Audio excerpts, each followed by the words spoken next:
करुणावरुणालय भक्तवांछा कल्पतरु तड़ित विनिंदित पीतांबरधारी श्री बालकृष्ण प्रभु के प्यारी राधा गिरधर लाल की शब्दमयी वाणीमयी वांगमयी प्रतिमूर्ति हम आप सबके मध्य में विराजमान श्रीमद् भागवत महापुराण को बारंबार प्रणाम।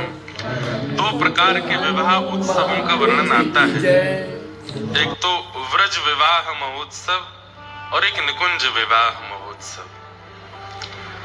निकुंज विवाह महोत्सव में जहां केवल सखियां श्री प्रिया प्रियतम को निकुंज में ले जा करके, एकांत में ले जा करके सखियों के मन में आई कि सुंदर ब्याह रचना चाहिए, और सब सखियों ने मिलकर के ललिता, विशाखा, इंदुलेखा, चंपकलता आदि सब सखियों ने श्री प्रिया प्रियतम का विवाह किया। वो निकुंज विवाह उत्सव है। उसका वाचन मंच से सबके आगे नहीं करना चाहिए, क्योंकि लोग अधिकारी नहीं है। आजकल का सिनेमा देखने वाले और आजकल के व्यवहारिक जीवन में इतनी दूषित स्थिति के संबंधों को देखने वाले लोग प्रिया प्रियतम के मंगल पवित्र संबंध को इतने भाव से समझ नहीं पाएंगे। इसलिए फिर व्रज विवाह उत्सव का वर्णन किया जाता है। कई ग्रंथ शास्त्रों में ठाकुर जी के प्रिया जी के संग विवाह का सुंदर वर्णन किया गया है, जिसमें विशेष रूप से ब्रह्म वैवर्त पुराण आदि ग्रंथों में और व्रज के साहित्यों में तो इतना है कि बस आप राधा वल्लभी परंपरा में अगर चले गए तो वहां तो रोज ब्याही हो तो रे ठाकुर जी को, रोज श्री राधा वल्लभ लाल जी सेहरा पहन के बैठे रहते हैं। बाहरी मंदिर के लिखा होगा आज ठाकुर जी का ब्याह हुआ है, रोज ठाकुर जी का ब्याह होता है। राधा वल्लभ जी में तो वहां ठाकुर जी को वही सुख है। क्यों? क्योंकि राधा वल्लभी परंपरा में जितने भी अनुयायी हैं या जो भी राधा वल्लभी परंपरा का अनुशीलन करते हैं वो सब सहचरी हो जाते हैं, और सहचरियों का यही सुख है कि श्री प्रिया प्रियतम की जोड़ी बनी रहे। बसो मोरे नैनन में यह जोड़ी। एक हितवंश महाप्रभु को उपहार में दिया गया ये पद है। प्राचीन काल में जब आचार्य चरण विराजमान थे धराधाम पर, हितवंश महाप्रभु, श्री गोपाल भट्ट गोस्वामी जी, रूप सनातन गोस्वामी जी, श्रीमद वल्लभाचार्य जी, गोसाई श्री विठलनाथ जी, स्वामी श्री हरदास जी, श्री रामानुज आचार्य जी, सटकोप स्वामी जी आदि आदि, ये सब आचार्य जब धराधाम पर थे तो ये अपने ठाकुर का जब उत्सव करते थे तो बाकी के आचार्य उपहार में मेवा, काजू, पिस्ता, बादाम, फल की डलिया ये नहीं लेके जाते थे। उनके ठाकुर जी के लिए पद लिख करके लेके जाते थे और उस पद को भेंट रूप में प्रदान करते थे। तो ऐसे अनेक पद गाए जाते हैं। अब हमारे यहाँ अभी होली के पद गव रहे होंगे, पुष्टि मार्गियों में, हमारे हरिवंशियों में, हरदासियों में दमार के पद गाए जाते हैं। तो उसमें अब कभी आप सुनेंगे कि पुष्टि मार्ग की परंपरा में स्वामी श्री हरदास जी का कोई पद गवा। कैसे गवा? बोले गोसाई जी ने उत्सव किया तो हरिदास जी गए थे और वहां जाकर के धमार का पद गा के आए, तो वो पद फिर वहां की रीति में आज तक गाया जा रहा है। वही आप सुनेंगे कि राधा वल्लभी परंपरा में गोसाई जी दर्शन करने आए तो अष्ट सखाओं ने वहां पद बना करके गाया, आदि आदि सब ऐसे भाव है। तो ये पद किसी ने हरवंश महाप्रभु को भेंट किया। श्री हरवंश महाप्रभु कहते हैं कि ठाकुर जी एक आंख भी दे सकते थे, दो आंख क्यों दी? बोले एक नेत्र में श्याम सुंदर विराजेंगे, दूसरे में प्रिया जी विराजेंगे, इसलिए दो नेत्र दिए। भाई प्रेम गली अति सांकरी तामे दो ना समाए, इसलिए द्वार बड़ा रखा ताकि दोनों प्रवेश कर सकें, इसलिए दो नेत्र हैं। बसो मोरे नैनन में यह जोड़ी। कैसी जोड़ी?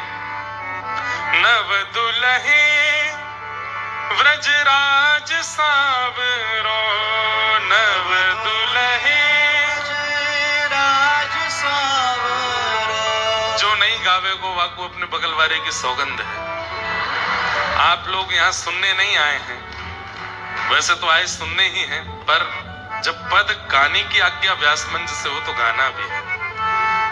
क्या पता आप तो बेमन से गाओगे, पर आपका गायन सुन के बगल वाला भाव से गावे, उसके चित्त में ठाकुर जी आ जाए। नव दुल्हे व्रजराज सावरो, नव दुल्हे राज सावरो, दुल्हन राधा गोरी,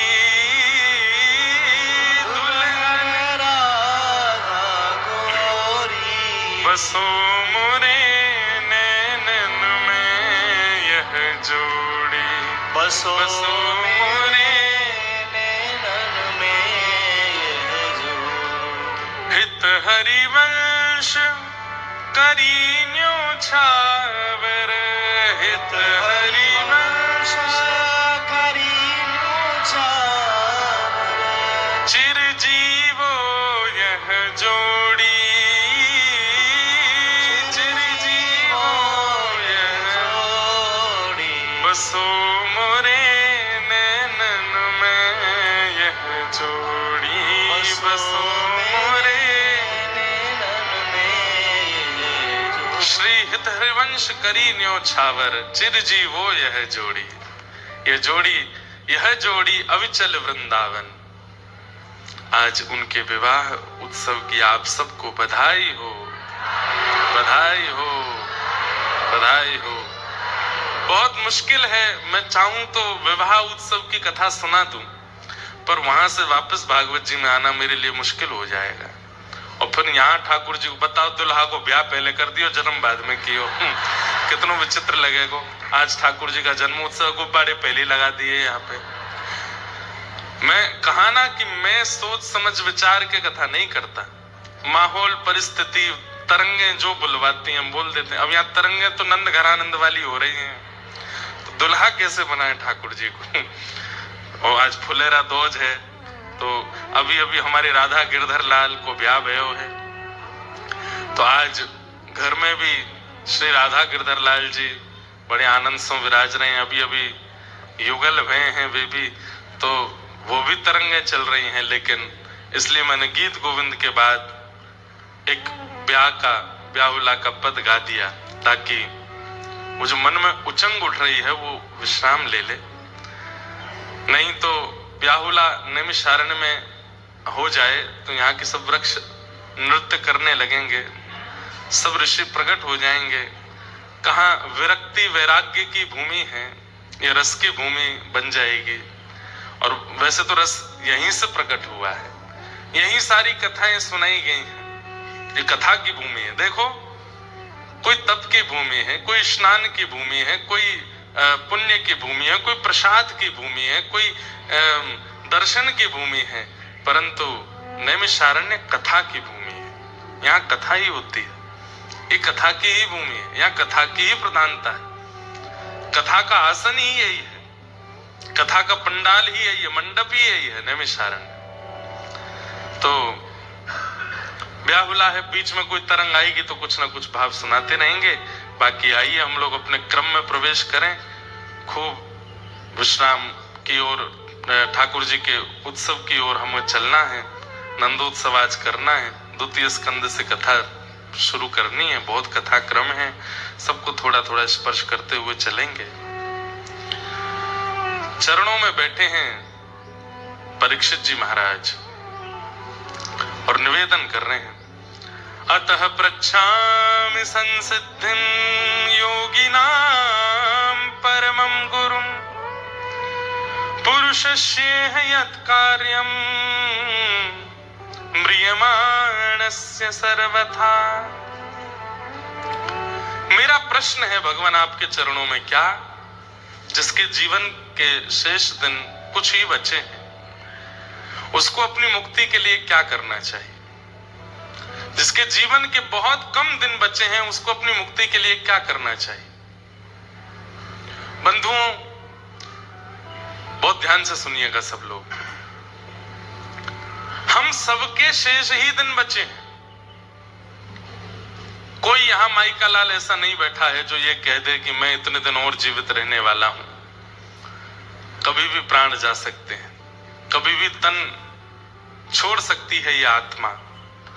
तो ये प्रश्न कहीं ना कहीं हम सब के लिए है कि म्रियमाण व्यक्ति को अपनी मुक्ति के लिए क्या करना चाहिए। हम सब म्रियमाण अवस्था में, कभी भी प्राण जा सकते हैं हमारे। इसी प्रश्न को सुनकर के अब यहां से श्री सुखदेव जी महाराज कहना प्रारंभ करते हैं।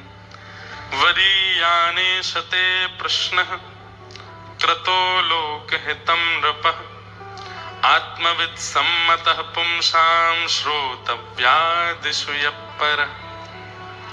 राजन, तुम जो पूछ रहे हो कि जल्दी मरने वाले की मुक्ति का उपाय क्या है, अगर तुमने ये लोक हित के लिए प्रश्न किया है तो ये प्रश्न उचित है। संसार समाज के लिए अगर ये प्रश्न किया है तो ये प्रश्न उचित है, लेकिन अपने लिए अगर किया है तो ये उचित नहीं है। सुखदेव जी की इस बात को सुनकर परीक्षित बोले, क्या मैं संसार में नहीं आता? सबके लिए पूछ रहा हूं तो ये उचित है, अपने लिए पूछ रहा हूं तो ये उचित नहीं है। इसका क्या अर्थ हो सकता है भगवान? बोले, तुम कौन हो? पांडवों के वंशधर हो। तुम वो बालक हो जिसने जन्म से पूर्व भगवत दर्शन किया है मातृगर्भ में। हमने कथा नहीं कही थी, जल्दी में स्पर्श करके निकल गए थे। उत्तरा के गर्भ में जब तुम विराजमान थे, उस समय अश्वत्थामा ने तुम्हारी हत्या करने के लिए ब्रह्मास्त्र छोड़ा था। तब ठाकुर जी ने गर्भ में जाके तुम्हारी रक्षा की। तुम वो बालक हो जिसने जन्म बाद में लिया है, भगवान का दर्शन गर्भ में पहले किया है।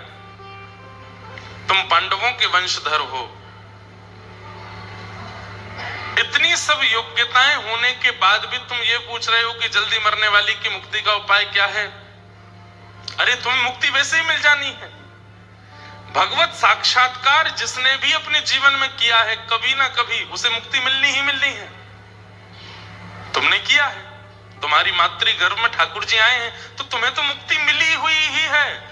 तुम ये कहो कि मुक्ति के लिए मैं क्या करूं, तो ये प्रश्न तुम्हारे लिए उचित नहीं है। दूसरी बात, मुक्ति सबको मिली है। पूतना को भी मिली, अगासुर को भी मिली, बकासुर को भी मिली, कंस को भी मिली, रावण को भी मिली, कुंभकर्ण को भी मिली, इन सब राक्षसों को भी मिली जिन्होंने भगवान को खूब अपशब्द कहे। और वही मुक्ति राधे कृष्ण कृष्ण कृष्ण राधे गाने वाले हम आप सबको भी मिल जाए तो हम में और राक्षसों में अंतर क्या है? भाई श्रेणी में थोड़ा अंतर तो हो। सब लोग इधर देखिए, ध्यान से सुनिए कथा। हमने पूरा जीवन निकाल दिया। आज नैमिषारण्य में कथा हो रही है। कितने लोग ऐसे हैं बेचारे, सुबह झूठ बोल के घर से निकलते होंगे। जो लोग यहाँ 7 दिन रुकने आए हैं उनकी बात नहीं है, पर कई लोग ऐसे हैं जो दौड़ भाग करके सीतापुर से आ रहे हैं, हरदोई से आ रहे हैं, लखनऊ से आ रहे हैं, कानपुर से आ रहे हैं। उस सुबह कुछ ना कुछ बहाने बना के जाते होंगे। कथा सुनने के बात नहीं कहते होंगे, कुछ और कह के निकलते होंगे। वो यहाँ आके कथा सुन रहे हैं। आपका परिश्रम व्यर्थ हो जाएगा यदि इतना सब कुछ प्रयास करके कथा सुनी, उसके बाद मुक्ति मिली और मुक्ति मिलते ही जैसे ही आप वैकुंठ पहुंचे तब आपने क्या देखा? अरे पूरा जीवन निकाल दिया, चप्पल घिस गई हमारी, कंठ अवरुद्ध हो गया, कीर्तन गाते गाते इतनी भागदौड़ करी, इतना परिश्रम किया भगवत प्राप्ति के लिए, और मिला क्या? पूतना के बगल वाला आसन। वहीं पूतना भी बैठी है, वहीं कंस भी बैठा है, वहीं अगासुर बकासुर धेनुकासुर सब बैठे हैं। अरे जब वैकुंठ प्राप्ति होनी ही थी तो हम भी पूतना की तरह ही उधमी बन के प्राप्त कर लेते। हम भी अब तो भाव को भाव अनखालसु नाम जपत मंगल दिश। भगवान नाम कैसा है? ध्यान से सुनिएगा। अग्नि को बहुत मनाओ। अरे अग्नि तो बड़ी प्यारी है, मैं तुझको घी पिलाऊंगा, मैं तुझको ये खिलाऊंगा, तू मुझको जलाना नहीं। अग्नि के पास हाथ ले जाओ, क्या होगा? कितनी भी प्रार्थना करियो नहीं जलाएगी, जलाएगी। और भले ही आप अग्नि को 1000 गाली दे दो, तब छुओ तब भी जलाएगी। ऐसे भगवान नाम है, भाव से जपो चाहे बिना भाव के जपो, वो अपना प्रभाव तो करेगा, उसका प्रभाव तो होगा। वो अपना स्पर्श से जो गतिविधि नाम से होती है वो होगी ही होगी। हमें तो इस बात का बड़ा कंसर्न है कि भाई इतनी कथा गा करके, इतना सब कुछ करके, इतनी मेहनत करके, इतना परिश्रम करके, जीवन पूरा ठाकुर जी को अर्पित करके मुक्ति मिली, और उसमें भी मुक्ति में क्या मिला? वही स्थान मिल गया जो सब राक्षसों को भी मिला है। तो फिर हम में और उनमें अंतर क्या है? ये सब बातें श्री सुखदेव जी महाराज परीक्षित को समझा रहे हैं। बोले मुक्ति प्राप्त करना बड़ी बात नहीं है, अंते नारायण स्मृति, जीवन भर तुमने भले कितना भी पाप किया हो, लेकिन अंतिम श्वास निकलते समय गलती से भी बोल दिया हे हरि, नारायण, गोविंद, मधुसूदन। अजामिल की कथा सुनिए, छोटे पुत्र का नाम नारायण था। यमदूत पकड़ने के लिए आए तो अपने पुत्र को बुला रहा था, नारायण बचाओ, नारायण आओ। इतने में ही विष्णुदूत आ गए और यमदूतों को भगा करके उसको वैकुंठ ले गए। जीवन भर इतना पाप किया, व्यभिचार किया, दुर्भाव किया, लेकिन अंत में नारायण बोलने मात्र से सदगति हो गई। एक बहुत सुंदर बात है, एक बात बड़ी प्रसिद्ध है, जन्म जन्म मुनि जतन कराई, अंत राम कही आवत नाई। ये कहना जितना आसान है कि अंतिम श्वास में नारायण, राम, कृष्ण, हरि नाम आ जाए, उतना ही कठिन है, क्योंकि अंतिम श्वास में इन्हीं की याद नहीं आती, बाकी सबकी याद आ जाएगी।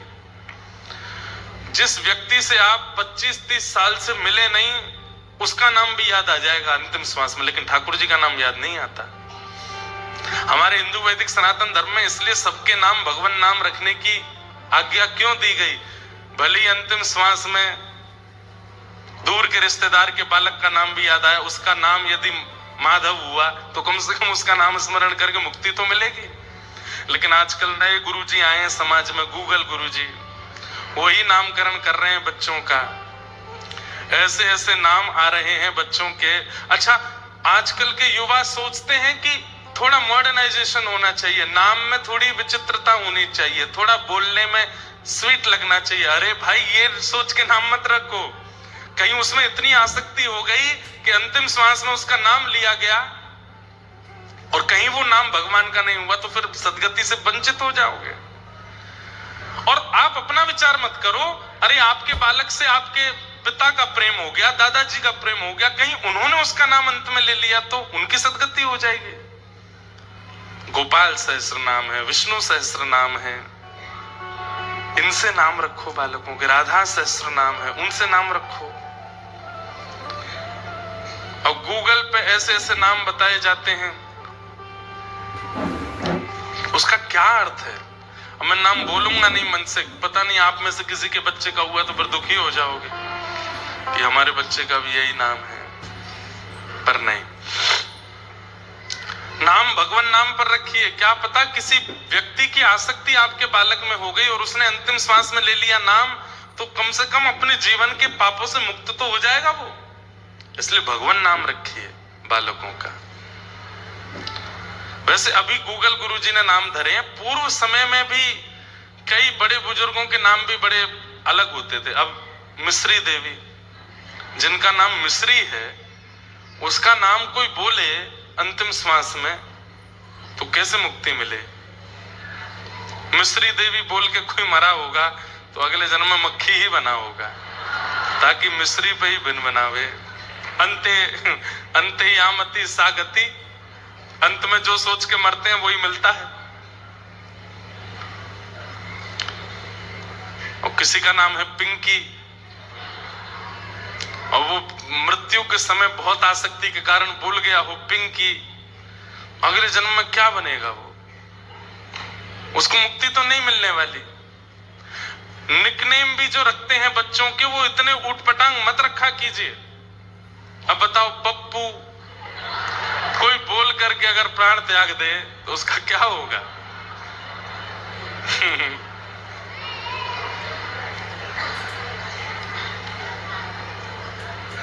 बहुत ऊंची बात है। इसलिए भैया नाम बहुत सोच समझ के रखो। बट डन क्या नाम है? अब कोई प्राण त्याग दे इस बात को बोलते छुट्टन। नाम ऐसे रखिए जो भगवत संबंधी हो। निकनेम भी बच्चों के रखने हैं तो जैसे यशोदा मैया ने रखे हैं, कान्हा रखा, कनुआ रखा, गोविंद रखा, गोपाल रखा, ऐसे नाम रखो ताकि उस नाम का, अरे भाई जितनी बार आप उस व्यक्ति को बुलाते हैं उतनी बार भी आपका नाम गिनती होता है। भाव कुभाव अनकालसहु, नाम जपत मंगल दिश दशहु, नाम जपने से मंगल होगा।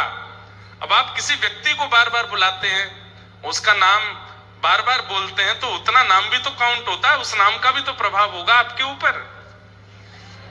नाम बहुत सोच समझ के रखिए, नाम बहुत सोच समझ के रखिए। तो क्या बता रहा था मैं, हाँ, अंते नारायण स्मृति, उससे भी मुक्ति मिल जाती है। अंत में कोई भगवान नाम ले ले तो मुक्ति निश्चित है। परीक्षित, मुक्ति प्राप्त करने के लिए 7 दिन की आवश्यकता नहीं होती। तुम कभी यह विचार नहीं करोगे कि एक ब्राह्मण बालक ने तुमको 7 दिन में मरने का श्राप क्यों दिया। उसने ऐसा क्यों नहीं किया कि उसने तुरंत हाथ में जल लेकर के कह दिया हो अभी अगले 7 मिनट में तक्षक सर्प डस दे और मृत्यु हो जाए राजा परीक्षित की। उसने 7 दिन क्यों दिए तुमको? कभी विचार नहीं करोगे इस बात का? ये सारी कड़ियां जुड़ी हुई हैं राजा परीक्षित। भगवान किसी के प्राणों की रक्षा कर रहे हैं, इसका मतलब ठाकुर जी उससे उम्मीद रखते हैं। ऐसे ही किसी को जीवित नहीं रखा जाता पृथ्वी पर। हर दिन मृत्यु तांडव करती है, हर दिन हर क्षण एक व्यक्ति 2 व्यक्ति मरते हैं, हर सेकंड में 2 लोगों की मृत्यु हो रही है। उस मृत्यु की गणना में हम इतने विलंब से क्यों आ रहे हैं? ताकि उतना समय ठाकुर जी हमको दे रहे हैं। भाई कोई एग्जाम दे रहा है बच्चा, टाइम ओवर हो गया, उसके बाद टीचर लेने के लिए आता, बच्चा रिक्वेस्ट करता है 5 मिनट और दे दो। टीचर अगर दे देता है इसका मतलब वो टीचर चाहता है कि तुम पास हो जाओ, तुम अच्छा कर लो, तुम अपने इस क्लास को निकाल के आगे पहुंच जाओ। हम सब वही बच्चे हैं जिनको ठाकुर जी ने समय दे दिया है।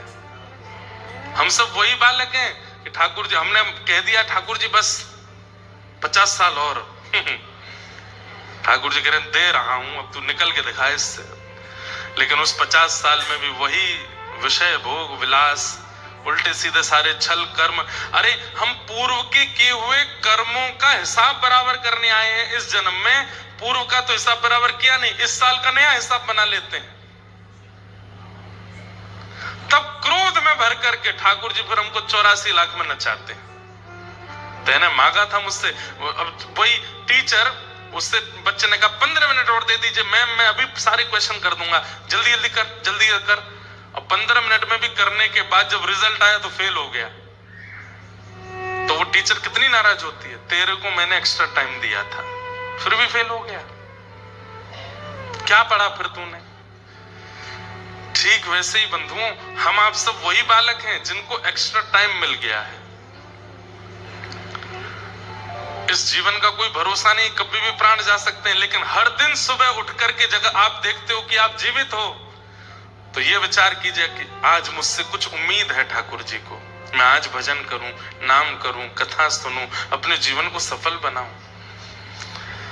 तो मुक्ति प्राप्त करने के लिए बहुत समय की आवश्यकता होना आवश्यक नहीं है। राजा परीक्षित, अंतिम घड़ी में, अंतिम क्षण में भी यदि नाम सुना दिया जाए तो भी मुक्ति मिल जाती है। 7 दिन बचे, खाओ पियो करो आनंद। 7वां दिन जब आएगा तब मैं आ जाऊंगा और तुम्हारे प्राण निकल रहे होंगे, उस समय तुम्हारे कान में कह दूंगा श्री कृष्ण गोविंद हरे मुरारे हे नाथ नारायण वासुदेव। प्राण छोड़ देना, मुक्ति मिल जाएगी तुमको। तुम मुक्ति की कामना कर रहे हो और फिर ऊपर से 7 दिन बता रहे हो। इतनी योजनाएं करने की आवश्यकता नहीं है, मुक्ति के लिए 1 सेकंड काफी है। पर 7 दिन मिले हैं, इसका क्या करोगे? राजा परीक्षित बोले, मैं चरणों में प्रणाम करके कहता हूं, मुझे बताइए मैं क्या करूं? बोले, राजन, मुक्ति एक क्षण में मिलती है, भक्ति प्राप्त करने में थोड़ा समय लगता है। तुम याचना करो कि 7 दिन में तुम भक्ति सुनो और भक्ति सुन के भक्त बन जाओ, भक्त बन जाओ। राजा परीक्षित बोले मैं भक्त बनूंगा 7वें दिन और फिर उसके बाद मेरी मृत्यु हो जानी है, मुक्ति मिल जाएगी, तो फिर इससे फायदा क्या होगा? बोले बहुत बड़ा फायदा है। बोले क्यों? मुक्ति का मतलब मृत्यु के बाद भगवान का दर्शन, और भक्ति का मतलब जीते जी भगवान का दर्शन। तुम 7 दिन बाद वैकुंठ में ठाकुर जी को देखने की योजना बना रहे हो, और मैं चाहता हूं कि तुम्हारी अंतिम श्वास निकले उससे पहले तुमको ठाकुर जी का दर्शन हो जाए। भक्ति में वो सामर्थ्य है कि वो जीवित अवस्था में भगवत दर्शन कराती है। हमारे ठाकुर जी की जहां ब्याहुला हुआ गिरधर लाल जी का, तो जो श्री जी के पक्ष के जो परिवार था वो सामान्य परिवार नहीं है। जयपुर के सरस कुंज के आचार्य चरण, उनकी श्री जी उनके भाव से ब्याह हुआ।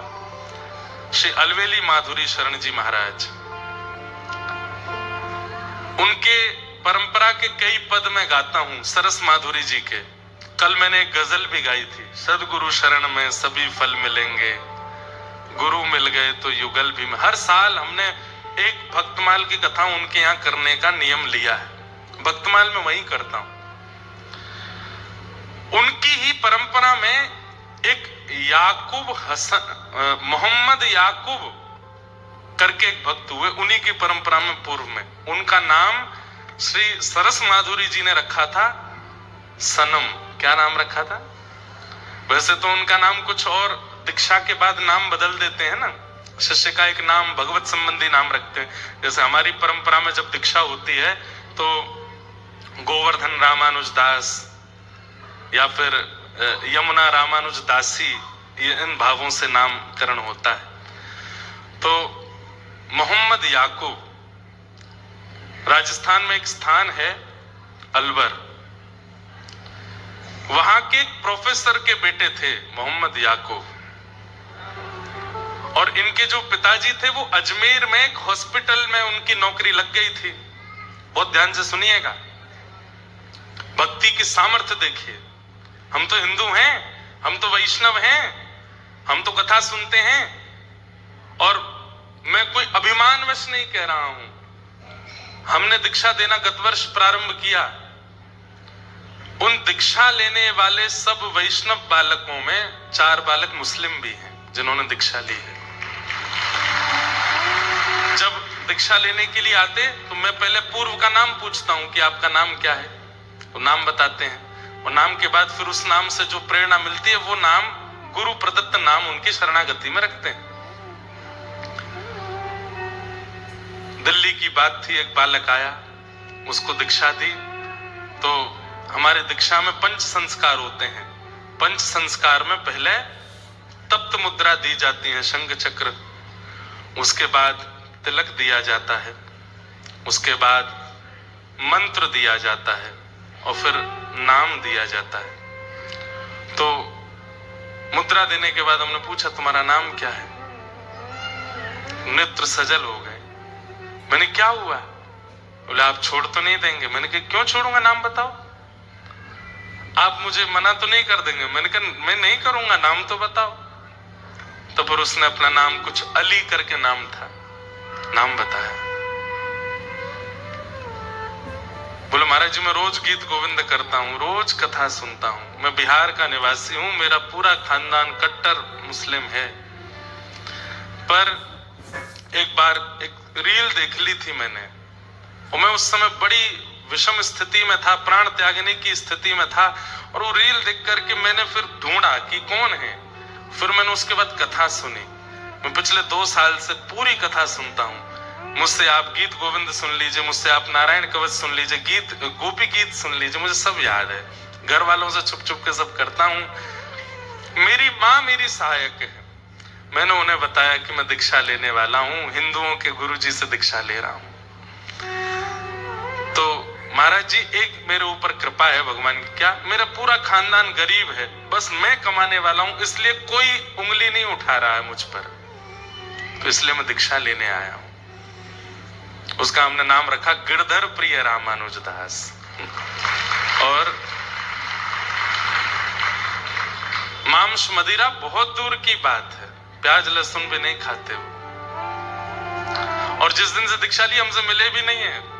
बोले कि जब कुछ प्राप्त कर लूंगा तब आऊंगा आपके पास, आपको निराश नहीं करूंगा। आपने शरणागति की है तो आपको कुछ सुनाने के लिए या कुछ अनुभव करके ही आपके पास आऊंगा, तब तक मुख नहीं दिखाऊंगा आपको। मैंने कहा जय हो भैया। तो मोहम्मद याकूब अलवर में रहते थे, उनका चरित्र है पूरा। पिताजी एक हॉस्पिटल के हेड बन गए थे अजमेर में, तो पिताजी ज्यादातर अजमेर रहते थे, कभी कभी अलवर आते थे। इनकी माताजी जो थी वो भी मुस्लिम थी, लेकिन जैसे बच्चों को कईयों को नॉवल पढ़ने का शौक होता है, किताब पढ़ने का शौक होता है, इनकी माँ ने भी बचपन में कई किताबें पढ़ी और पढ़ते पढ़ते उनके हाथ रामचरितमानस पढ़ गए। और उन्होंने जब मानस जी को पढ़ा, तुलसीदास जी के कृत मानस जी को, तो इतना मन लगा, उसको पढ़ती रही। इनके पिता ने, माँ ने, सबने डांटा, तेरा ब्याह होने वाला, ये छोड़ दे। ये छुपा करके मानस जी अपने घर ले आई और अपने पति से छिपके पढ़ती थी। लेकिन जब पति की नौकरी लग गई अजमेर में, तो ये बड़ी खुश, पूरे दिन मानस जी पढ़ती थी। तब इनको किसी ने कह दिया कि तुमने मानस जी पढ़ ली, अब एक बार वाल्मीकि रामायण भी पढ़ो। अब वाल्मीकि रामायण संस्कृत में है, उसकी हिंदी टीका तो है नहीं, उस समय नहीं थी। तब मोहम्मद याकूब ये डॉक्टरी की पढ़ाई कर रहे थे अलवर में। तब इन्होंने अपने पुत्र से एक दिन कहा, बोले तुम पढ़ने में इतने अच्छे हो, जो चाहते हो वो पढ़ लेते हो, अपनी माँ की एक इच्छा पूरी करोगे? बोले कहिए ना माँ, मैं क्या करूं? तो बोले कि है तो विपरीत बात, पिता को पता चले तो हो सकता है कि मारपीट तक उतर आवे, और समाज को पता चले तो बहुत बड़ा बहिष्कार, मृत्यु दंड तक मिल सकता है। लेकिन मेरी एक इच्छा है, मेरा मन इतना राम में लग चुका है, मैं इतना ज्यादा उनमें खो चुकी हूँ, चलते फिरते मुझे राम दिखते हैं। तो इनके पुत्र बोले माँ कैसी बात करती हो, ये तो हिंदुओं के भगवान है। बोले हाँ, मैं चुप चुप के मानस पढ़ती हूँ, मेरा बहुत मन है कि मेरे प्राण निकले एक बार, उससे पहले मैं वाल्मीकि रामायण पढ़ूं, परंतु वो संस्कृत में है, मैं पढ़ नहीं पाऊंगी, समझ नहीं पाऊंगी, मैं क्या करूं मां? बोले तुम पढ़ने में बहुत अच्छे हो, तुम जल्दी जल्दी याद कर लेते हो, तुम संस्कृत पढ़ लो, और संस्कृत की विद्या अध्ययन करके, संस्कृत सीख करके तुम मुझे वाल्मीकि रामायण रात में छुप करके कमरे में बैठ के सुनाओ, जब जब पिता नहीं रहेंगे तो मैं वाल्मीकि रामायण सुनूं, मेरी एक अंतिम इच्छा है। तो मोहम्मद याकूब बोले माँ मुझे पढ़ाएगा कौन संस्कृत? पूरे नगर के ब्राह्मणों के पास गए, सबने कहा तुम मांस मदिरा का सेवन करने वाले हो, मुस्लिम हो, तुमको हम संस्कृत नहीं पढ़ाएंगे। तो माँ ने कहा बेटा मेरे लिए इतना नहीं करेगा? बोले क्या? तू छोड़ दे मांस मदिरा, नहीं खाया कर। बोले माँ हमारा एक त्योहार है, उसमें तो खाना ही पड़ता है। बोले कि दिखाना सबको पर खाना नहीं, और इतना विश्वास किसी ब्राह्मण को दिला दे कि तू नहीं खाएगा, शायद वो तुझे पढ़ा दे। कल जो मैंने एक पद गाया था ना गोस्वामी तुलसीदास जी का, वो यहां सिद्ध होता है कि मोहम्मद याकूब की मां को राम जी मीठे लग गए हैं, जो मोहे राम लागते मीठे, इतने मीठे लग गए कि अपने पुत्र को पूरे विपरीत क्रिया करवा दी, अपने धर्म से विपरीत। तब एक अलवर के पास के एक ब्राह्मण थे, उनको जब इन्होंने विश्वास दिला दिया कि मैं शुद्ध रहूंगा, पवित्र रहूंगा, आप कृपा कर मुझे संस्कृत पढ़ाओ, तब उन्होंने 6 महीने संस्कृत का अध्ययन किया, और 6 महीने में इतना याद कर लिया, इतने अद्भुत। अपनी डॉक्टरी की पढ़ाई भी करते थे, वहां पर भी निपुण, और रात्रि छुप करके संस्कृत पढ़ने जाते। संस्कृत जब पूर्ण रूपेण आ गई, तब वाल्मीकि रामायण लेके आए और अपनी माँ को सुनाते, श्लोक कहते, फिर उसका अर्थ सुनाते, फिर श्लोक कहते, अर्थ सुनाते। माँ तो सुनते सुनते सुनते भाव विभोर होके सो जाती, लेकिन इनके ऊपर जो उसका असर होता था वो अलग था। ये तो बस उसी चित्त में रहते, उसी भाव में रहते, हनुमान जी की झांकी, राम जी की झांकी, लक्ष्मण आदि इन सब के भाव में बने रहते। अब वाल्मीकि रामायण पढ़ के रामचरित्र तो इनको सब समझ में आ चुका था, अब इच्छा प्रकट हुई कि अब रामायण तो हो गई, अब मैं क्या पढ़ूं? तब एक दिन उन्होंने उन्हीं गुरुजी के पास जाके बोले गुरुजी अब मैंने रामायण तो पढ़ ली, अब क्या पढ़ूं? बोले अच्छा श्रीमद् भागवत पढ़ो। और जैसे ही श्रीमद् भागवत प्रदान की, प्रथम द्वितीय तृतीय चतुर्थ पंचम षष्ठम सप्तम अष्टम नवम, और जैसे ही दसम स्कंद में पहुंचे और गोपी गीत का पाठ किया है, गोपी गीत का पाठ करते हैं, मेरो मन गिरधर छवि पे अटक्यो, सजल श्याम घन वरण लीन है, फिर चित अनंत न भटक्यो, मेरो मन गिरधर छवि पे अटक्यो। अब तो अलवर में दिखने वाली पहाड़ियां इनको गिरिराज जी दिखने लगे, अलवर में दिखने वाले सरोवर राधा कुंड कृष्ण कुंड लगने लगे, बहनी वाली नदियां यमुना जी लगने लगी, और दिखने वाला हर श्याम वर्ण का व्यक्ति कृष्ण लगने लगा। नेत्रों में आंसू 24 घंटे रहने लगे, ये सूखे नेत्र नहीं रहते थे, 24 घंटे नेत्रों में अश्रु। और श्याम सुंदर कहां मिलेंगे, कैसे मिलेंगे, कब मिलेंगे, बस इसी स्थिति में रहने लगे। मां तो चली गई, लेकिन याकूब की स्थिति ऐसी कर गई, अब क्या करूं। एक दिन लाइब्रेरी में बैठ करके कुछ पढ़ रहे थे, तभी इन्होंने वहां देखा कि किसी के सिर पर तिलक है और वो किताब पढ़ रहा है और दूसरे हाथ में माला जप रहा है। इन्होंने जैसे उसको देखा, धीरे धीरे उसके पास गए और पास जाकर के बोले, आपने तिलक लगाया है, कंठी माला पहनी, आप क्या जप रहे हैं। बोले, मेरे गुरुदेव ने मंत्र दिया है, इस मंत्र से भगवत प्राप्ति होगी, प्रिया प्रियतम की प्राप्ति होगी। ये चरणों में गिर गए, मुझे ये मंत्र दे दीजिए, मुझे भी उनका दर्शन करना है। बोले, तुम तो मुस्लिम हो। बोले, मैं हूं, पर मैं जन्म से होऊंगा, शरीर से होऊंगा, पर मेरा मन पूर्ण रूपेण। अब ये तो वहीं बैठ के गोपी गीत सुनाने लगे, सारे भाव सुना दिए। बोले, मैं पूर्ण योग्य हूं, आप मुझे स्वीकार कर लीजिए, कैसे भी करके मंत्र दे दो। बोले, मंत्र मैं नहीं दे सकता, मंत्र तो गुरु देते हैं। बोले, अपने गुरुदेव से मिलवा दीजिए।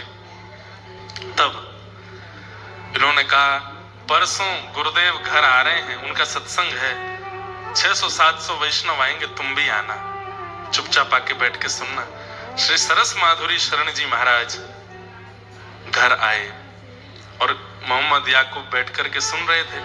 दीक्षा लेना तो दूर की बात, जैसे ही गुरुदेव आए हैं, उनकी रूप देखते ही, उनकी झांकी देखते ही, उनकी चाल, उनके नेत्र, उनका मुखमंडल देखते ही ये मूर्छित होकर गिर पड़े। इनको ऐसा लगा जैसे मानो प्रिया प्रियतम एक तनु होकर के मेरे सामने आ गए। होश में लाए, बोले, तुम कुछ कहना चाहते हो, बात करो। बोले, कुछ नहीं, मेरे सारे समाधान पूर्ण हो गए। बोले, तुम्हें दीक्षा की, दीक्षा भी हो गई, इनके दर्शन ही दीक्षा है, बस ये जो आज्ञा कर दें वो। उन्होंने भी हृदय से लगाया और दीक्षा प्रदान करी। और इनका नाम वैसे तो कुछ सरस करके कुछ नाम रखा, प्रिय सरस ऐसे करके कुछ नाम रखा, लेकिन फिर गुरुदेव को बहुत इनको देख करके बड़ा आनंद आता था, तो इनका नाम सनम साहब रख दिया। क्या नाम रखा? सनम साहब। और सनम साहब जी ने फिर ऐसे ऐसे पद गाए हैं, ऐसे ऐसे भाव गाए हैं श्री प्रिया प्रियतम के मिलन के। अनुपम माधुरी जोड़ी हमारे श्याम श्यामा के, ये सब भाव उसी परंपरा के। तो मुक्ति मतलब मृत्यु के बाद भगवत दर्शन, और भक्ति मतलब जीते जी ठाकुर जी का अनुभव। चाहे आप किसी जाति में हो, बिरादरी में हो, परंपरा में हो, कैसे नहीं हो, इससे कोई फर्क नहीं पड़ता। भक्ति जीवन में आ जाती है तो जीते जी ठाकुर जी का अनुभव होने लगता है। ठाकुर जी अनुभूति ही कराते हैं, ये बात लिख लीजिएगा, अनुभव ही होता है उनका।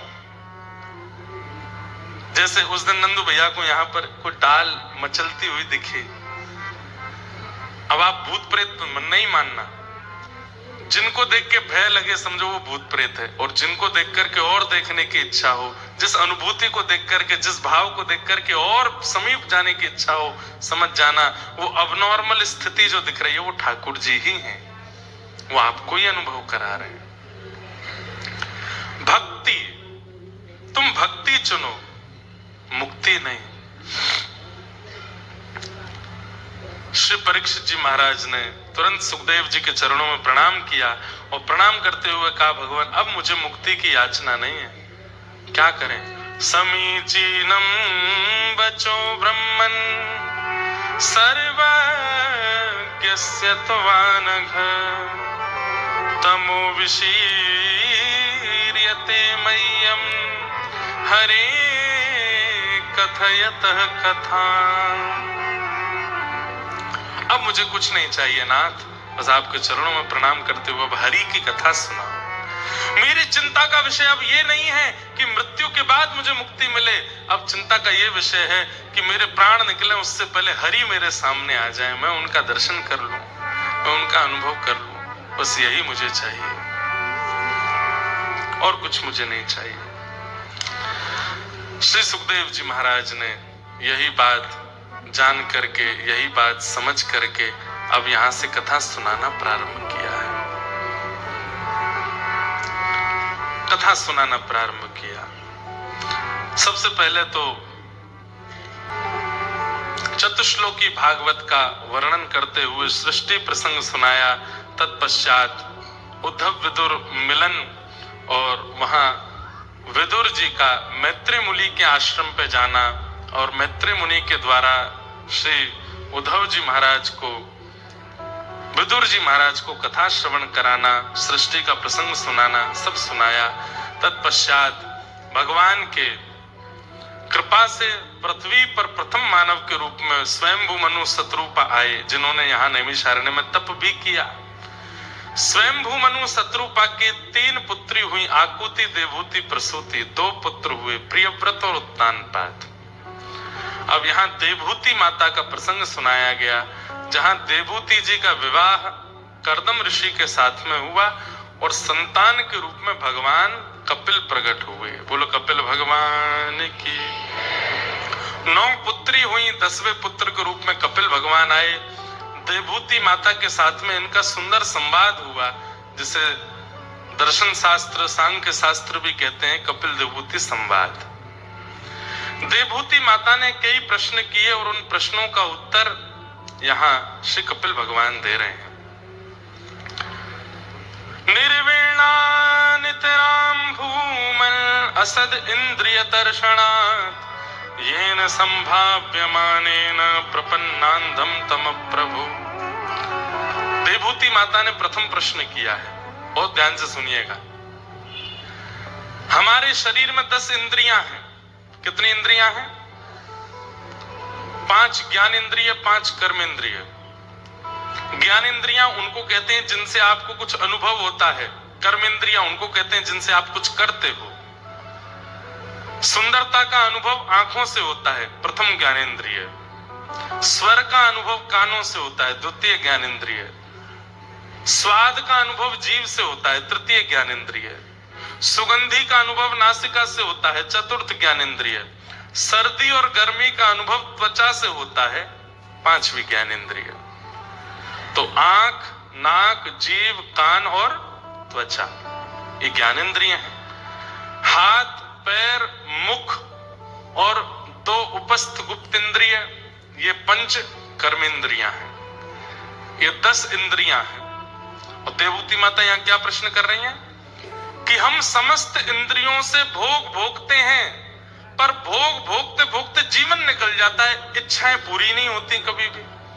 हे नाथ, मैं ऐसा क्या करूं कि मेरी इच्छाएं विश्राम ले लें, मेरी इच्छाएं विराम हो जाएं। इच्छाएं विश्राम होती है हमारी। कितनों खवाए लो, जीव कभी मानती नहीं। कितना भी दिखा लो, नेत्र कभी संतुष्ट होते नहीं। कितना भी सुना लो, कानों को शांति मिलती नहीं। कितना भी स्पर्श करा लो, त्वचाएं फिर भी स्पर्श के लिए ही भागती रहती है। तो यहाँ पर प्रश्न यही किया गया कि इन इंद्रियों की इच्छा पूरी करते करते हम नरकगामी होते जा रहे हैं। नाथ, ऐसा कोई उपाय बताओ कि हमारी इंद्रियों की इच्छाएं समाप्त हो जाएं। तब भगवान कपिल उत्तर देते हुए कहते हैं, आहा, चेतः खलवस्य बंधाय मुक्तये चात्मनो मतिं गुणेषु सक्तं बंधाय रतं वा पुंस मुक्त बहुत ध्यान से सुनिएगा। इस विषय पर पीएचडी करते हैं लोग। इतना अद्भुत और इतना ज्ञानवर्धक विषय है ये कपिल विभूति संवाद।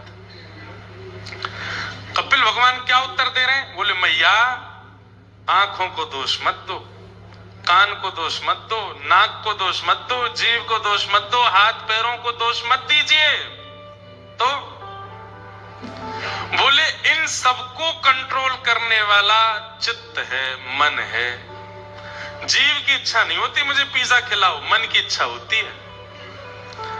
आपकी जीव की इच्छा हो रही है गोलगप्पा खिलाओ, आपका मन हुआ गोलगप्पा खाना, गोलगप्पा खाना, तभी रसोई घर में जाकर के करेले की सब्जी से रोटी खा लो।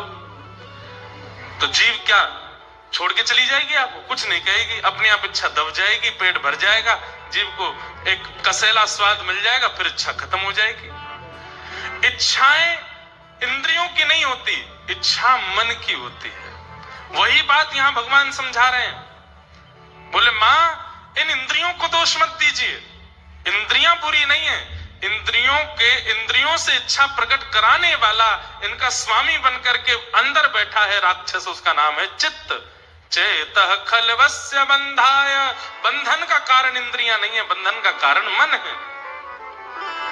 इसका उदाहरण बताऊं, जब व्यक्ति 80 वर्ष का हो जाता है, आंखों पे पड़ेगा जाला, नाक से बहेगा नाला, लाठी से पड़ेगा पाला, जरा जिंदगानी का, उस समय पर भी इन इंद्रियों की इच्छाएं बहुत होती है। जब छोटे छोटे बच्चे गोलगप्पे खाते हैं अपनी अम्मा के सामने, बिना दांत वाली अम्मा का मन तो बहुत होता है, पर वो खा ही नहीं सकती है क्योंकि इंद्रियां बलवान नहीं है।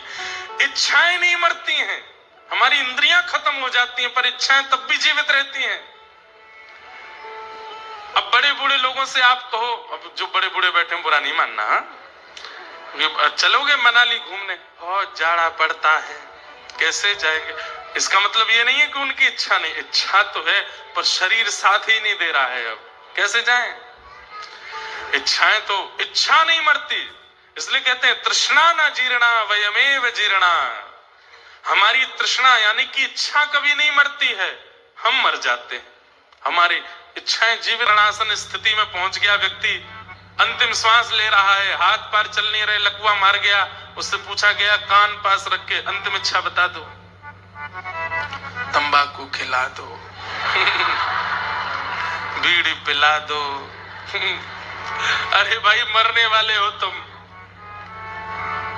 तुम्हारा पूरा कुल खानदान रो रहा है, अब भी इच्छा नहीं मरी तुम्हारी। लखनऊ की जलेबी खिला दो, वहां का समोसा ले आओ, एक बार खा लूं फिर मर जाऊं। अरे नहीं,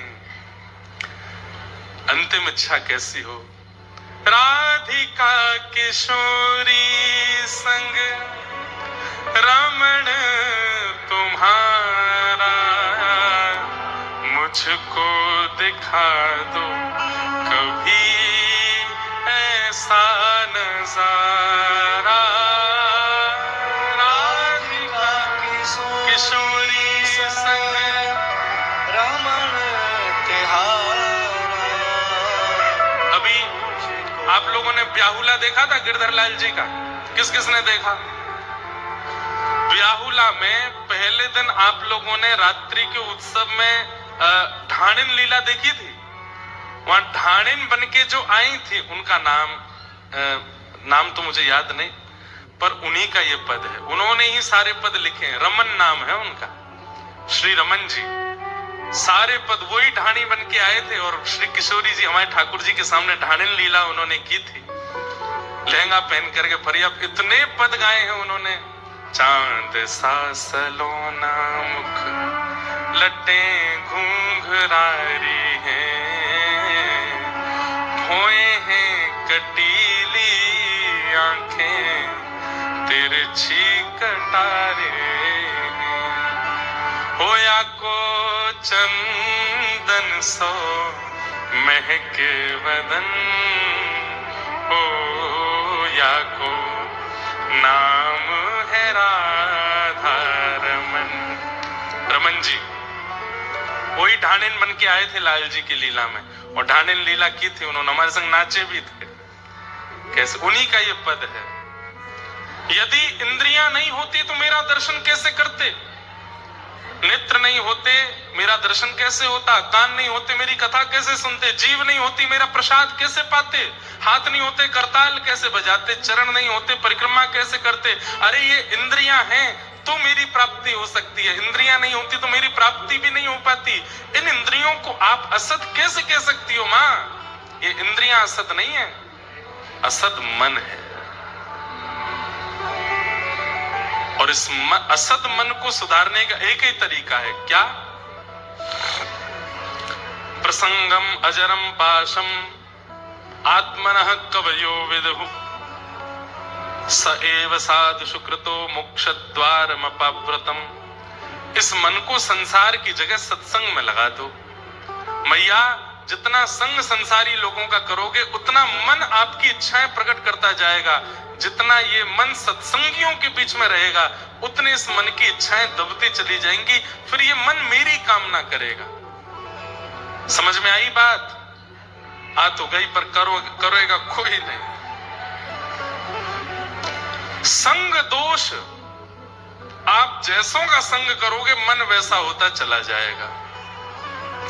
छोटा बालक जितना शुद्ध होता है, छोटा बालक जितना करुण होता है, छोटा बालक जितना अद्भुत होता है, बड़े होते होते उसमें इतने दोष क्यों आते हैं? संग दोष के कारण।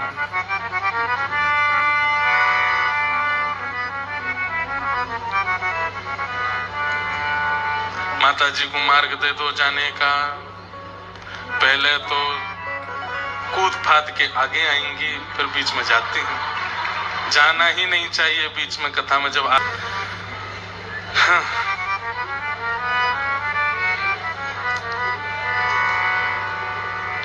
तितिक्षव कारुणिका सुहृद सर्वदेहिनां अजात शत्रवः शांता साधवः साधुभूषणा। ये पंच लक्षण बताए हैं। ये पंच लक्षण जिसमें हो उसका संग करना चाहिए। भगवान कह रहे हैं सबसे पहला सहनशीलता, पेशेंस, जो कि आज की तारीख में 99% लोगों में नहीं है। पेशेंस नहीं है। लोग बात कहते हैं आजकल बच्चों को डिप्रेशन हो जाता है, आजकल बच्चे एंजाइटी के शिकार हो जाते हैं।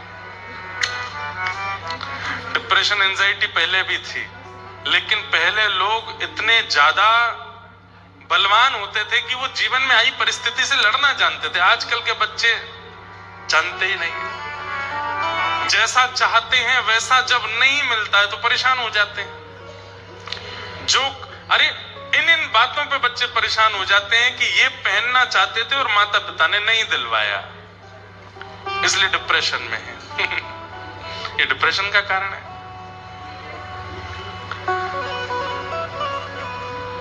यहां जाना चाहते थे घूमने पर, माता पिता ने मना कर दिया।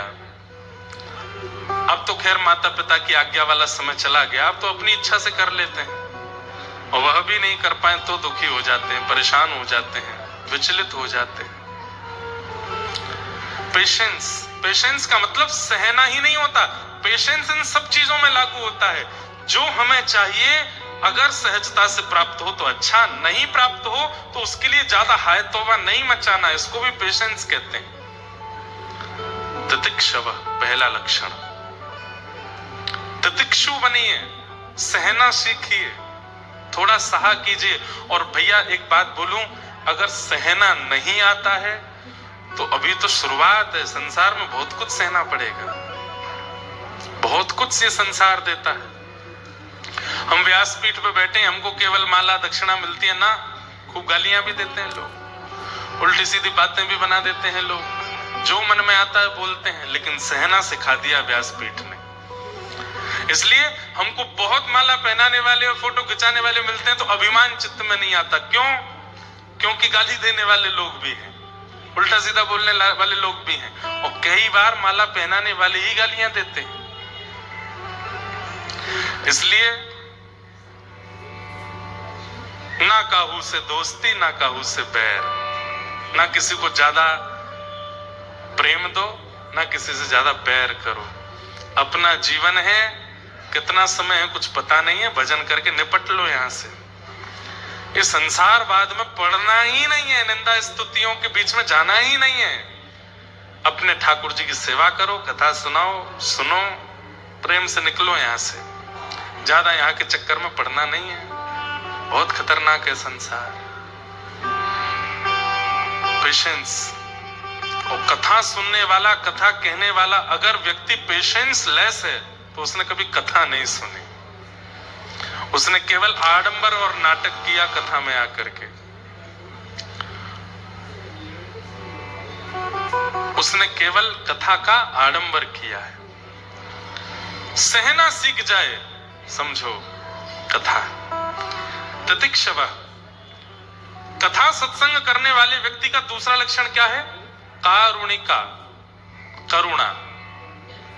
बहुत जल्दी करुणा आ जाती है, बहुत जल्दी नेत्र सजल हो जाते हैं, बहुत जल्दी दया आ जाती है। करुणा, कारुणिका। श्रुहिदः सर्वदेहिनाम। सभी देहधारियों के प्रति मंगल की भावना जिसके चित्त में रहती हो, सबका मंगल हो, ये तीसरी लक्षण है कथा सुनने वाले का। तितिक्षवः, कारुणिका, श्रुहिदः सर्वदेहिनाम। और चौथा लक्षण अजात शत्रवः, किसी को अपना शत्रु नहीं मानता।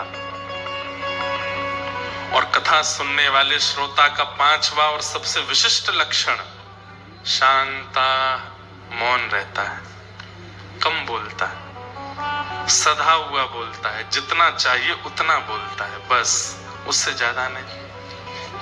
हम अपने मित्रों के साथ में रहते हैं, हम अपने परिकर के साथ में रहते हैं, खूब उधम मचाते हैं, पर जब हम बाहर रहते हैं बहुत कम बोलते हैं, सबसे ज्यादा बोलना नहीं।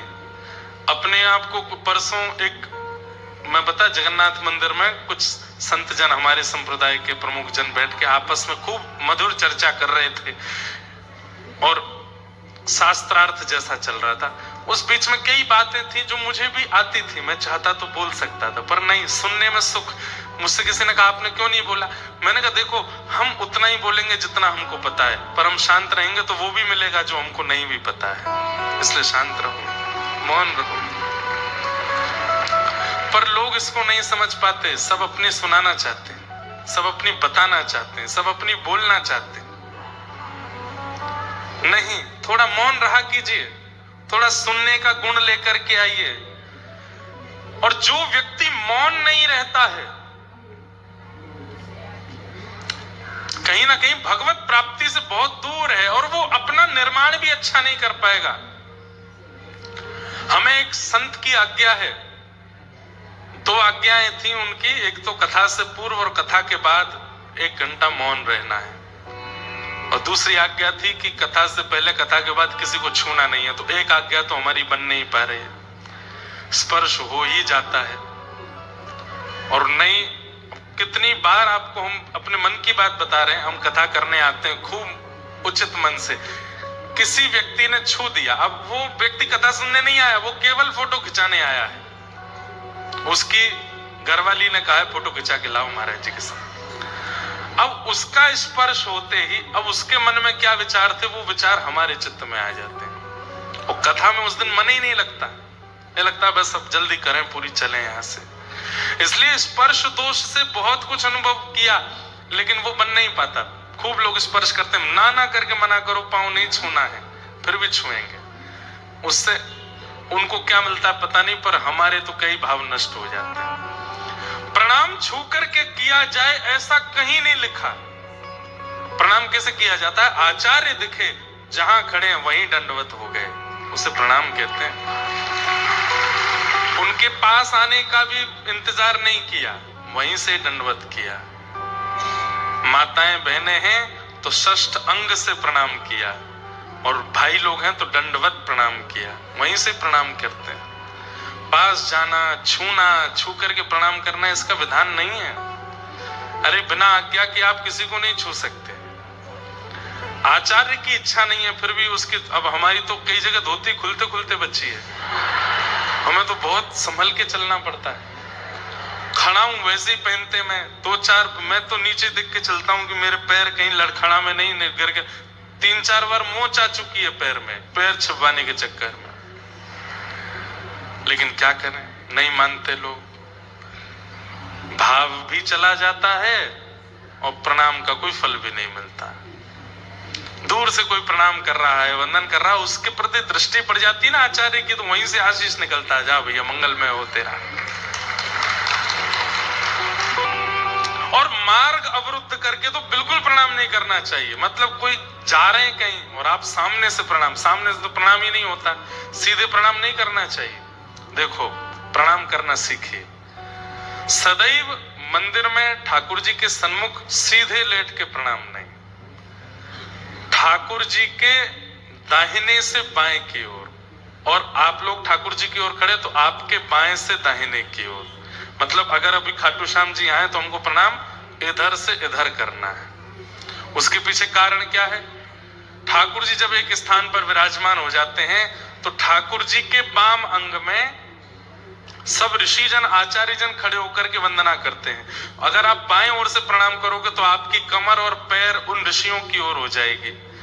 सामने से लक्ष्मी जी प्रणाम करती हैं और आदि आदि देवी देवता प्रणाम, सामने से प्रणाम करोगे तो उनके प्रति चरण हो जाएंगे।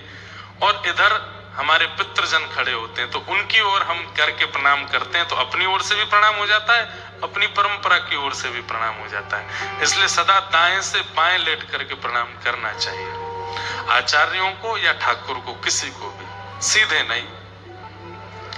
प्रणाम का भी नियम है, स्पर्श करके नहीं करना चाहिए। जब तक आचार्य और ठाकुर की इच्छा ना हो, मंदिर में आप छू नहीं सकते ठाकुर जी को, पुजारी ही छूते हैं। ऐसे ही आचार्य भी जब तक आज्ञा ना दें तब तक उनको छूना नहीं चाहिए। तो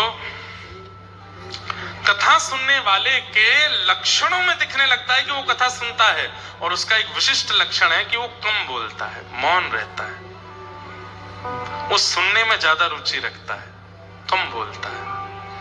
ये पंच लक्षण है: सहनशीलता, दया, सबके प्रति मंगल की भावना, अशत्रुता, किसी के प्रति शत्रुता नहीं, और मौन। ये पंच लक्षण यदि किसी व्यक्ति के अंदर आ जाएं तो उसका मन एकाग्र होना शुरू हो जाएगा, उसकी इंद्रियां फिर विचलित नहीं रहेंगी। माँ ये पंच लक्षण जीवन में ले आए। और यदि ये पंच लक्षण फिर भी ना आ रहे हो तो उसके लिए अष्टांग योग है। अष्टांग योग क्या है? यम, नियम, आसन, प्राणायाम, प्रत्याहार, ध्यान, धारणा और समाधि। जिस प्रकार शरीर के मोटे होने पर उसके योग होते हैं, ऐसे ही मन के विचलित होने पर उसके भी योग आसन है। सबसे पहला यम, इंद्रियों की इच्छाओं को पूरा ना करना। इंद्रिय कह रही है लखनऊ चलो, नहीं जाएंगे, यहीं रहो। क्यों जाना है? शॉपिंग करा लो, नहीं करनी, यहीं रहो। इंद्रियों की इच्छाओं को दबाना, मारना, ना पूरा करना, इसको यम कहते हैं। दूसरा, जीवन में कोई नियम होना, एक नियम निश्चित जीवन में होना चाहिए, सदनियम, यम, नियम। तीसरा है आसन, एक आसन पर ज्यादा देर बैठने का प्रयास करो, बार बार आसन बदलना नहीं चाहिए। यम, नियम, आसन। तीसरा प्राणायाम, प्राणायाम की कोई भी विधि करो और प्राणायाम करते समय भगवान नाम उच्चारण करते रहो। वैसे तो पूरक, रेचक, कुंभक इनके विषय में बताया गया। एक श्वास नली से श्वास अंदर लें और उस समय भगवान नाम लें, दोनों श्वास नली को बंद करके श्वास को ब्रह्मरंध्र में लेके भगवान नाम लें, दूसरी श्वास नली को छोड़ते हुए जब श्वास छोड़ें तब भगवान नाम लें। ये सब मन को एकाग्र करने के तरीके हैं। यम, नियम, आसन, प्राणायाम। और फिर पांचवा प्रत्याहार, आहार की शुद्धि। कहीं भी नहीं खाना है, कुछ भी नहीं खाना है, व्यवस्थित खाना है। और ध्यान, धारणा, समाधि, ये तीन आपको करने नहीं पड़ेंगे। ये 5 हो गए तो ये 3 अपने आप हो जाएंगे। अष्टांग योग बताए, 25 तत्वों का वर्णन आदि आदि सब किया, बहुत सुंदर है, सबको वर्णन किया। सिद्धभूति माता सिद्धता नाम की नदी बनकर के बहने लगी, कपिल भगवान गंगा सागर में जाके विराजमान हो गए। बोलो कपिल भगवान की। आगे प्रसंग अब हम जल्दी जल्दी पूर्ण करेंगे।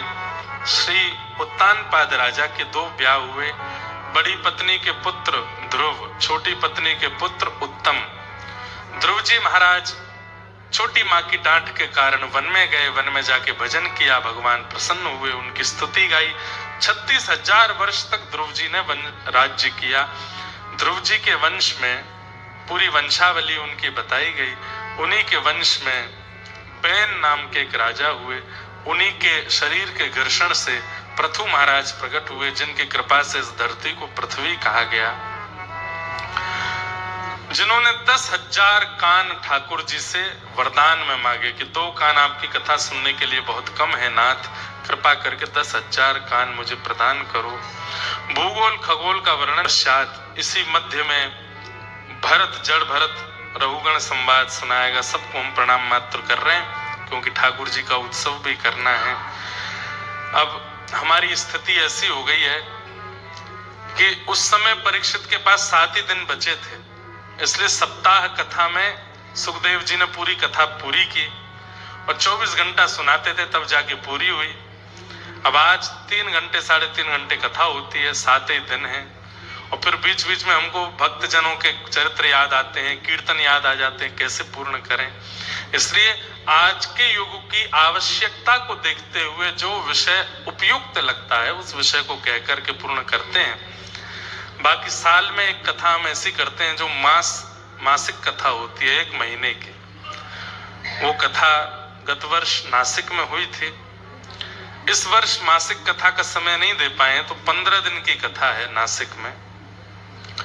प्रहलाद चरित्र तक पूर्व में कथा हुई थी। अब इस बार महाराज जी की वहां की आज्ञा होगी तो प्रहलाद चरित्र से आगे का प्रसंग वहां विस्तार से सुनाएंगे। सब विषयों को प्रणाम मात्र करते हुए चलते हैं। तत्पश्चात इंद्रद्युम्न राजा, यही चित्रकेतु राजा, अपने किसी अपराध के कारण वृत्रासुर बनकर के आए और इन्होंने भगवान की परम सुंदर स्तुति गाई। भगवान प्रसन्न हुए। तत्पश्चात हिरण्यकश्यप के यहाँ पर भगवान के परम भक्त श्री प्रहलाद जी का प्रादुर्भाव हुआ। खंभ से भगवान नृसिंह बनकर के प्रकट हुए और श्री प्रहलाद जी महाराज पर अनुग्रह किया। और नृसिंह भगवान की कुछ समय पूर्व एक चलचित्र फिल्म आई थी महाअवतार नरसिम्हा। उसके जो निर्माता थे उन्होंने भी कई भाव कथाओं से सुन करके और मिल करके पूछ करके उसमें चलचित्र में दिखाए। बहुत पसंद की लोगों ने। वो इतनी बढ़िया पिक्चर बनी, इतने सुंदर सुंदर उसमें भाव दिखाए गए। सब भाव प्रहलाद चरित्र में सुनाए गए। पर प्रहलाद चरित्र का एक प्रसंग है, उसे कह करके हम प्रहलाद जी को प्रणाम कर लेंगे। भगवान नृसिंह जब प्रकट हो गए सब उनके रूप को देख करके भाग गए, लेकिन तभी ब्रह्मा जी ने देखा कि प्रहलाद सामने हाथ जोड़े खड़े हैं। तो ब्रह्मा जी ने जाके प्रहलाद जी से कहा, प्रहलाद, इनके रूप को देख करके सब डर रहे हैं और ये सब पर क्रोधित हो रहे हैं, लेकिन ये तुम्हारे लिए आए हैं, तुम पर क्रोध नहीं करेंगे, तुम पास जाओ। तब प्रहलाद जी महाराज, छोटे से प्रहलाद जी, विशाल विकराल नृसिंह भगवान का स्वरूप, क्रोध में बैठे हैं। हिरण्यकश्यप की अंतड़ियों को अपने गले में ले रखा है, जो हाथ में आता है उसी को मसल देते हैं। ऐसी स्थिति में और पृथ्वी डामाडोल सी हो रही है। ठाकुर जी को क्रोध आ जाए तो प्रलय आएगा। आकाश में काले काले बादल गर्जना कर रहे हैं, बिजली कड़क करके तीनों लोगों को हिला रही है। सब सोचने लगे कि अब तो प्रलय आएगा, क्योंकि भगवान का क्रोध शांत नहीं हो रहा है। तब प्रहलाद जी गए और छोटे से प्रहलाद जी ने जाकर के भगवान के सामने हाथ जोड़ के कहा, ब्रह्मादय सुर गुणा मुनयोथ सिद्धा सत्वैकतान मतयो वचसां प्रवाहे नारादितुं पुरगुणैरधुनापि विप्रो किं तोष्टुमर्हसि समे हरिरोग्रजाते। हे नाथ, इंद्रादि देवताओं जैसी वाणी नहीं है मेरी। वो तो लच्छेदार धारा प्रवाह संस्कृत बोलते हैं। उनकी वाणी में इतने लटके झटके होते हैं कि उनकी वाणी सुनकर के आप आनंदित हो जाते हो। पर मैं तो एक छोटा बालक हूं, तोतली वाणी है। मुझे तो इतने सुंदर शब्दों का चयन भी नहीं आता नाथ, पर फिर भी मैं आपकी स्तुति गा रहा हूं, क्योंकि मैं जानता हूं आप ये नहीं देखते कि देव स्तुति कर रहे हैं कि मानव स्तुति कर रहे हैं। अरे नारायण खिल गुरु भगवान नमस्ते। एक नदी में फंसा हुआ गजेंद्र जो जानवर है, वह भी जब आपकी कमल दिखा करके स्तुति गाता है तो आप उसकी रक्षा करने भी जाते हो। उससे मेरे मन में यह विश्वास उत्पन्न हुआ कि आप ये नहीं देखते कि स्तुति गाने वाला कौन है, आप ये देखते हैं कि उसका चित्त पवित्र कितना है। हे नाथ, आप कृपा करके मेरे लिए पधारे, कृपा कर क्रोध मत कीजिए। भगवान तुरंत क्रोध भूल गए, प्रहलाद जी को उठा करके गोद में बिठा लिया, अपनी जीभ से चाटने लगे, अपना हाथ सिर पर फेरने लगे, अपने हृदय पर बार बार लगाने लगे। कुछ मांगो प्रहलाद। प्रहलाद जी कहते हैं, काहम रजः प्रभव ईश तमोधिकेस्मिन् जातः सुरेतर कुले त्वनबान कंपा न ब्रह्मणो न भवस्य न वै न माया यन्मेर्पितः शिरसि पद्म कर प्रसाद। हे नाथ, आपने कभी ब्रह्मा जी को गोद में बिठाया? नृसिंह भगवान बोले, कभी नहीं। आपने कभी महादेव के गाल को चाटा? बोले, कभी नहीं। आपने कभी लक्ष्मी के सिर पर हाथ फेरा? बोले, कभी नहीं। बोले, जो ब्रह्मा को नहीं मिला, महादेव को नहीं मिला, पराम्बा जगदम्बा लक्ष्मी को नहीं मिला, वो एक दैत्य बालक प्रहलाद को मिल गया। अब इसके बाद मैं क्या मांगू? कुछ भी तो नहीं चाहिए नाथ, आपने सब तो दे दिया मुझको।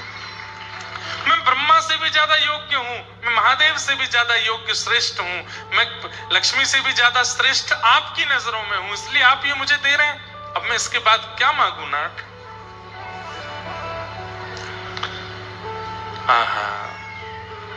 ठाकुर जी बिकते जा रहे हैं बार बार प्रहलाद की बातें सुन के। तब ये प्रसंग इतना अद्भुत, हमने वो फिल्म जिन्होंने बनाई उनसे भी कहा ये वाला प्रसंग दिखाना था। बोले, महाराज जी अब कभी दोबारा बनाएंगे तो दिखाएंगे। ये एक प्रसंग है। कौन सा? अब जो मैं सुनाऊंगा। श्री नृसिंह भगवान कहते हैं प्रहलाद जी से, प्रहलाद, मैं इतना भयावह रूप धारण करके आया हूं कि मेरे साथ निरंतर रहने वाली पराम्बा जगदम्बा लक्ष्मी भी मुझे देख करके भाग गई यहां से। मेरे इस रूप के तेज को, मेरे इस क्रूर रूप को, मेरे इस भयावह रूप को कोई सहन नहीं कर पा रहा है। अरे मारना तो बहुत दूर की बात, 10 अरब सैनिकों को मारा, 10 करोड़ जाने 10 अरब सैनिकों को मारा था नरसिंह भगवान ने हिरण्यकश्यप के। कहते हैं उनमें सबको कैसे मार दिया? ठाकुर जी ने तो 10-15 हजार ही मारे थे, बाकी तो देख के ही मर गए। इतने भयावह थे ठाकुर जी, बाकियों के प्राण तो देख के निकल गए। इतने खतरनाक रूप में ठाकुर जी आए हैं। श्रीमद् भागवत में वर्णन आता है, यक्षों ने स्तुति गाई, किम पुरुषों ने स्तुति गाई, सबने आकर के स्तुति गाई, पर स्तुति गा के जैसे ही नेत्र खोल के ठाकुर जी को देखते सब भाग जाते हैं वहां से, कोई देख नहीं पा रहा है। वे सब लोग तो समय समय पे मेरा दर्शन करते हैं प्रहलाद, पर तू तो एक छोटा सा बालक है। मुझे ये तो पता है तूने ऐसा कभी नहीं सोचा था कि मैं ऐसा आऊंगा बन करके। सब इतने भयभीत हो गए, तुझे मेरे रूप को देख के डर नहीं लगा? तो प्रहलाद जी कहते हैं, बोले नाथ, मैं एक वो प्रेमी हूं जिसने अपने प्रियतम से मिले बिना ही बहुत कुछ विचार कर लिया था। जब मिलेंगे तो ये करेंगे, जब मिलेंगे तो वहां बैठेंगे, जब मिलेंगे तो ये खाएंगे, ये सब मैंने चिंतन किया था। तो मैं ये चिंतन करता रहता था कि मेरे प्रभु जब आएंगे तो मैं क्या करूंगा। मैं उनके एक एक रों को घंटों घंटों तक देखूंगा ताकि वो मेरे नेत्रों में बस जाए, ताकि उनकी छवि मेरे चित्त में ऐसी बैठ जाए कि वो कभी निकले ना।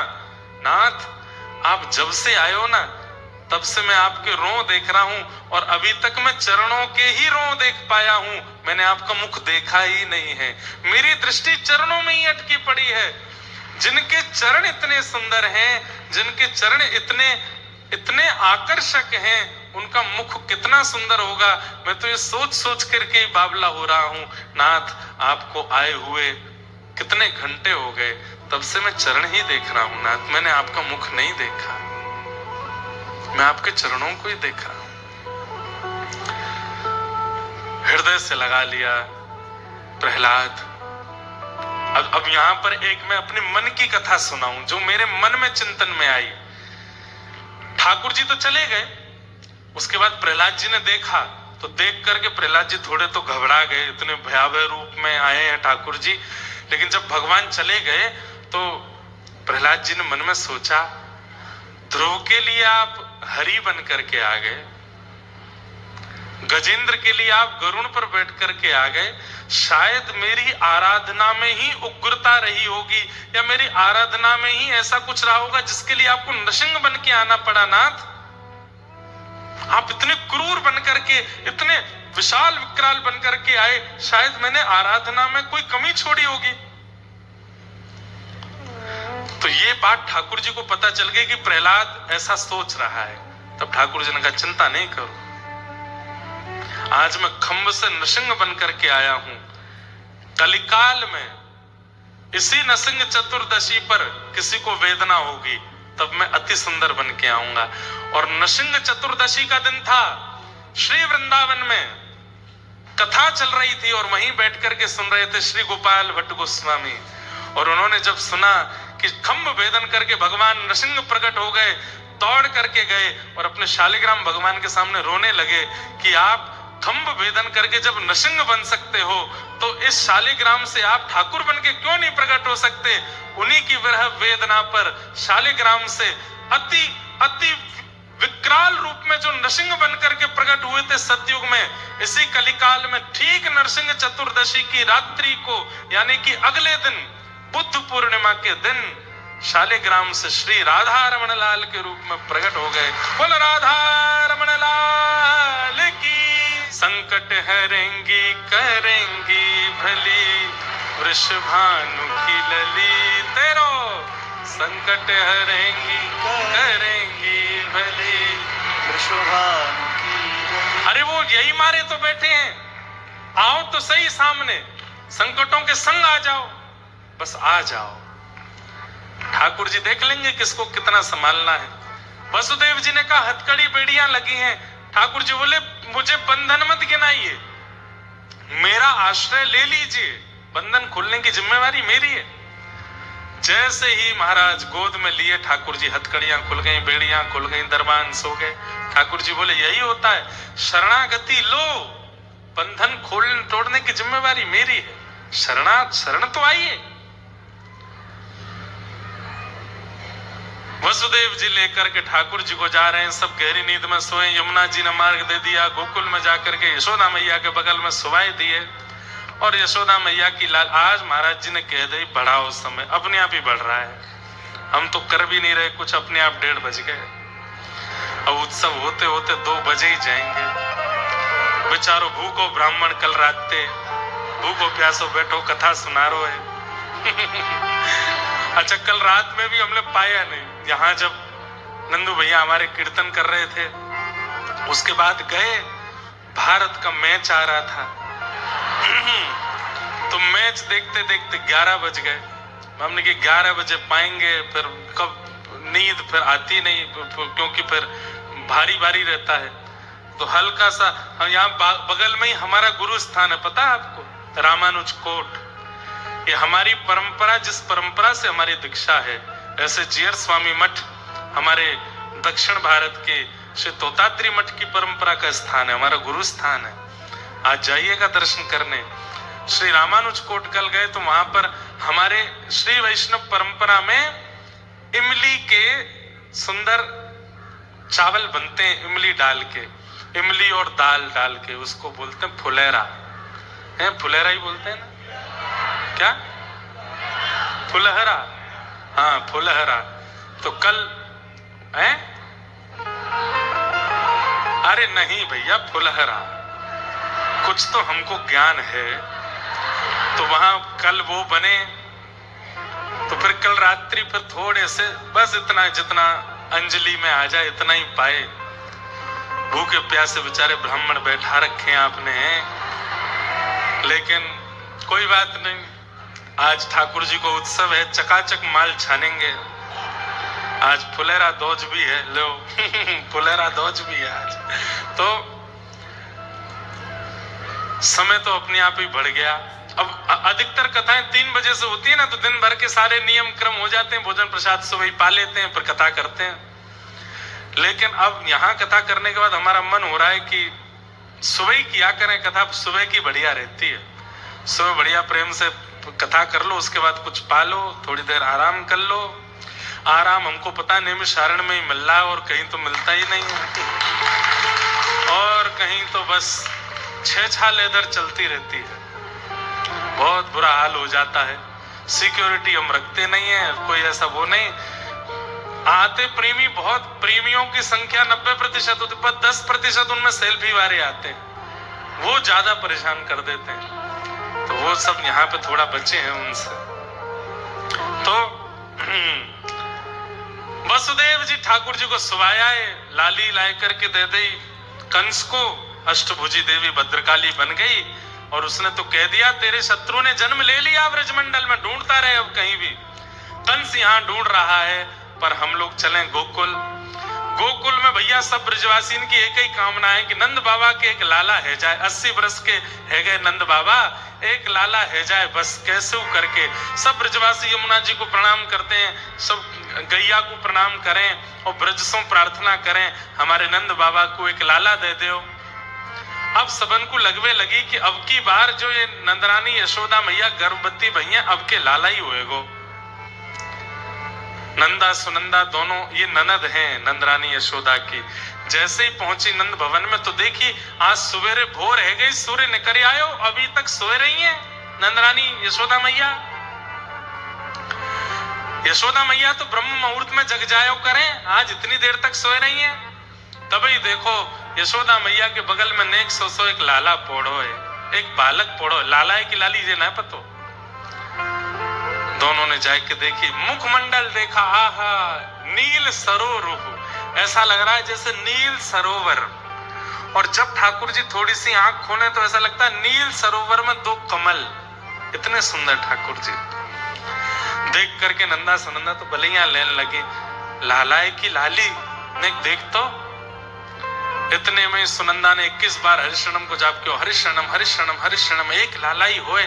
और जैसे ही चदरिया हटाई महाराज, है गयो है गयो है गयो है गयो है गयो है गयो है गयो है गयो है गयो, एक दूसरे को मुंह बंद किया। अरे भाग यहाँ से, सबसे पहले ये खबर जा, अभी यशोदा मैया सोई है, इनको सोन दे, पहले जाके बाबा को बतावेंगी। दोनों के नेत्र सजे ले रहे हैं, सांस फूल रही है, रोम रोम रोम पुल के तैरो, चरण कहीं धर रही है, जा कहीं रहे हैं। बोले लाला है गयो। अब तो गली मोहल्ले चौबारे पूरे ब्रजमंडल में हल्ला कर दियो, है गयो है गयो है गयो है गयो है गयो। सब अपने गले घर से निकले, कोई आटो मारती भई आई है, कोई दूध निकालती भई आई है, कोई गोबर थापती भई आई है। सबरे ग्वाल बाल और सबरे गोपी ग्वाल सब आए के कहे, अरे कहाँ भयो, पूछो। इतनी संख्या में जोड़ते पूछो, है गयो है गयो है गयो है गयो है गयो है गयो है गयो। मैं नाय बता रो कहा भयो। अरे यमुना जी की कृपा सो, गैया की कृपा सो, ब्रजवासीन की कृपा सो, हमारे नंद बाबा के घर नीलमणि जैसो लाला भयो है। और जैसे सुनी महाराज लाला भयो, ब्रजवासी तो उछलन, अरे भैया नहीं और रुक जा देवता, नहीं रुक जा। देखो पहले की कथाओं में मंच से व्यवस्था होती थी लौटाने की, अब तो श्रोता ही ले आते हैं। पता है हम तक पहुंचना तो है नहीं, हम खुद ही ले चले। ब्रजवासी ने महाराज पीले पीले कपड़ा पहने, देखो लता झूमन लगी महाराज। अब तो बंदर ही है। अरे बंदर नहीं है, ये हनुमानगढ़ी के हनुमान जी आए हैं। बोले तुम सबरे आनंद करोगे, हम आनंद करेंगे। और सब ब्रजवासी नाच रहे हैं, गा रहे हैं।